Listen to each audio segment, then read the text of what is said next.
खाते खाते उसका मन घोर हो गया, पटका खाना के उधर चल पहले फरिया लेते हैं, हो जाता है। अब माहौल खराब हो गया। इस चीज को साहब श्री ने जोर से खत्म कर दिया। कहा गया कलयुग बैठा मार कुंडली, जाऊं तो मैं कहां जाऊं, हर घर में रावण बैठा, इतने राम कहां से लाऊं।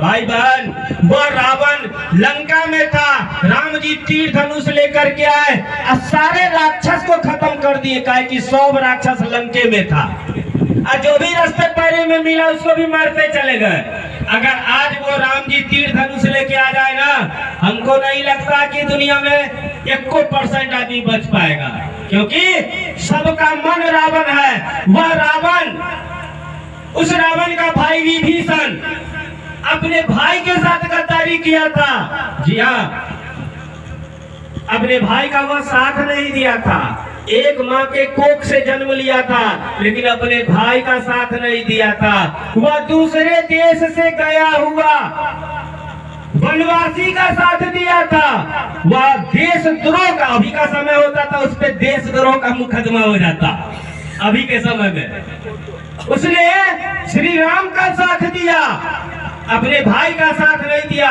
तो रावण ने उसको कौन सा सजा दिया, देश से निकाल दिया, जान नहीं लिया था।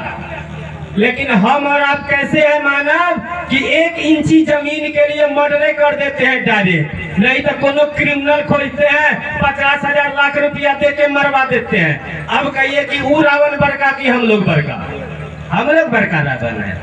अब यह रावण है कौन, हमारा आपका मन। इस मन रूपी रावण को खत्म करने के लिए साहब श्री हरिंद्रानंद जी के माध्यम से ज्ञान रूपी राम आ गया है। शिव चर्चा के माध्यम से लोगों का मन बदलना शुरू हुआ है, और मनुष्य का जो जन्मजात गुण है प्रेम, वह प्रफुल्लित हो रहा है, प्रफुल्लित हो रहा है और खिल भी रहा है, जिसका नतीजा है कि हम और आप एकत्रित होते हैं और शिव की बात करते हैं।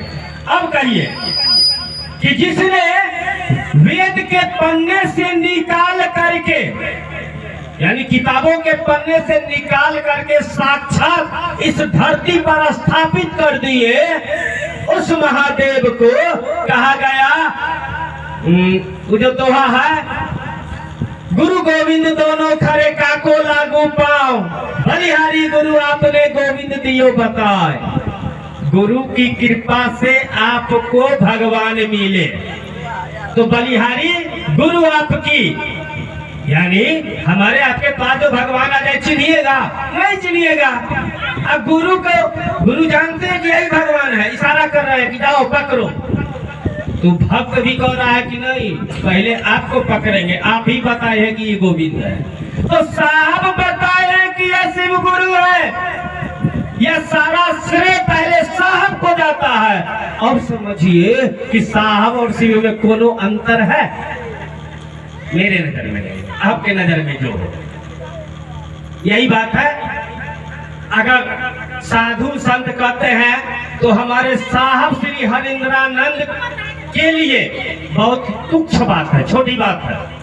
महात्मा कहते हैं, ऋषि मुनि कहते हैं, तो वह सब बहुत छोटा हो जाता है उनके सामने।